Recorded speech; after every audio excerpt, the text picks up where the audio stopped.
యేసుక్రీస్తు విశ్రాంతి దినాన్ని మీరాడు, అందుకనే మేము కూడా విశ్రాంతి దినమును పాటించము అనే మాట మన తోటి సహోదరుల దగ్గర వినే ఉంటాము. వాళ్ళు అలా అనుకోవడానికి వాళ్ళు చూపించే రెఫరెన్సులు యేసుక్రీస్తు విశ్రాంతి దినమును చేసిన కొన్ని కార్యాలే. వాటిని సరిగ్గా అర్థం చేసుకోక అలా మాట్లాడుతున్నారు.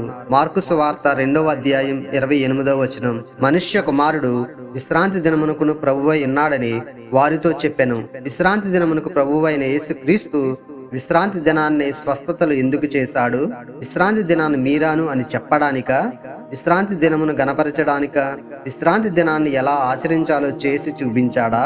ఆలోచించండి ప్రియ సహోదరుడా. వాక్యాన్ని చదవండి, అదే మిమ్మల్ని సత్యంలోకి నడిపిస్తుంది. పూర్తి వీడియో లింక్ ఫస్ట్ కామెంట్లో పిన్ చేశాను, చూడండి.